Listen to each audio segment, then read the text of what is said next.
Trump opens door to North Korea meeting as Pyongyang hints tests to continue. U.S. President Donald Trump on Monday opened the door to meeting North Korea's Kim Jong-un, saying he would be honored to meet the young leader under the right circumstances, even as Pyongyang suggested it would continue its nuclear weapons tests. "If it would be appropriate for me to meet with him, I would be honored to do it," Trump told Bloomberg News, comments that drew criticism in Washington. "Under the right circumstances, I would meet with him," Trump said.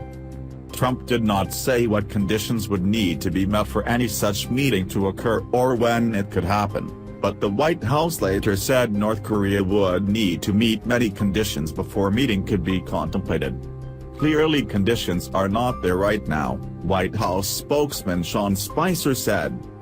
"I don't see this happening anytime soon," Spicer added. Trump, who took office in January, had said during his presidential campaign he would be willing to meet with Kim. His administration has since said North Korea must agree to abandon its nuclear and missile programs and has sought to pressure Pyongyang economically and diplomatically while insisting that military options remain on the table. On Friday, U.S. Secretary of State Rex Tillerson told the United Nations Security Council that Washington would not negotiate with North Korea. U.S. Vice President Mike Pence, earlier on Monday, said Trump had made clear that the era of strategic patience is over. Later on Monday, a U.S. State Department spokeswoman said in a statement, "The United States remains open to credible talks on the denuclearization of the Korean peninsula, however conditions must change before there is any scope for talks to resume," adding that North Korea must abandon its nuclear weapons program. Despite that, Trump's statement that he would be honored to meet Kim, as well as his description of the young North Korean leader over the weekend as a pretty smart cookie, sparked fresh concern over his approach to North Korea. "I don't see much coherence in the Trump administration's statements," said Bonnie Glaser, an Asia expert at the Center for Strategic and International Studies in Washington. "If there is to be any hope of getting Kim Jong-un back to the negotiating table to discuss denuclearization, the U.S. has to articulate a clear position." John Sifton, Asia Director for Human Rights Watch, said Trump had established a troubling pattern of paying compliments to foreign leaders with shaky human rights or autocratic reputations. "You don't have to be a psychologist to see that he admires leaders who ignore the rule of law," he said. Tensions on the Korean peninsula have been high for weeks, driven by fears the North might conduct a long-range missile test, or its sixth nuclear test, around the time of the April 15th anniversary of its state founder's birth.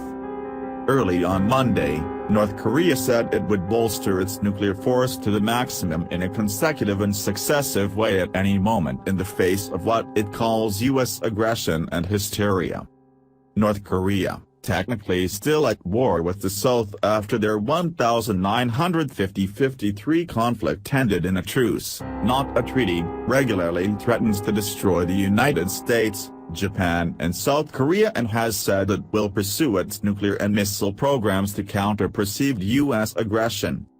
Trump warned in an interview with Reuters on Thursday that a major conflict with North Korea was possible, while China said last week the situation on the Korean peninsula could escalate or slip out of control.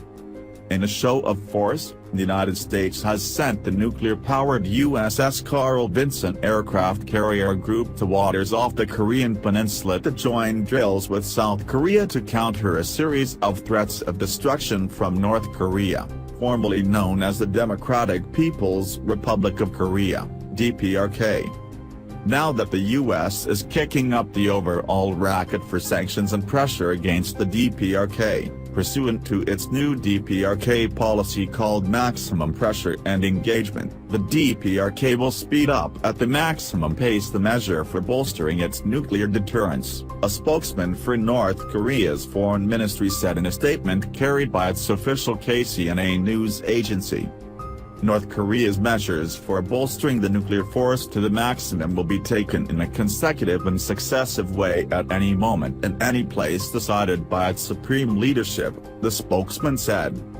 Reclusive North Korea has carried out 5 nuclear tests and a series of missile tests in defiance of UN Security Council and unilateral resolutions. It has been conducting tests at an unprecedented rate and is believed to have made progress in developing intermediate-range and submarine-launched missiles. It test-launched a missile on Saturday which Washington and Seoul said was unsuccessful but which nevertheless drew widespread international condemnation. South Korean missile defense. Separately, South Korea said the United States had reaffirmed it would shoulder the cost of deploying the Terminal High Altitude Area Defense (THAAD) anti-missile system to counter the North Korean threat, days after Trump said Seoul should pay for the $1 billion battery. In a telephone call on Sunday, Trump's national security advisor, H.R. McMaster, reassured his South Korean counterpart, Kim Kwon-jin, that the U.S. alliance with South Korea was its top priority in the Asia-Pacific region, the South's presidential office said. The THAAD system in South Korea has reached an initial operating capability to defend against North Korean missiles, U.S. officials said on Monday. It would not be fully operational for some months, however, one of them cautioned. The THAAD deployment has drawn protests from China, which says the powerful radar that can penetrate its territory will undermine regional security, and from residents of the area in which it is being deployed, worried they will be a target for North Korean missiles. Over the weekend, Trump stepped up his outreach to allies in Asia to discuss the North Korean threat. As part of that effort, he invited Philippines President Rodrigo Duterte to meet in Washington, a move human rights organizations condemn but which the White House defended as necessary for countering North Korea. Washington is also seeking more help from China, the North's only major ally, to rein in Pyongyang's nuclear and missile development.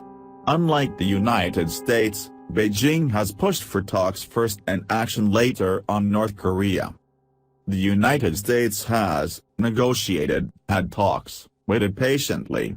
All the while we've seen the regime in North Korea continue its headlong pursuit of nuclear weapons, and a ballistic missile program. And the president said that's over, Pence told CBS News in an interview.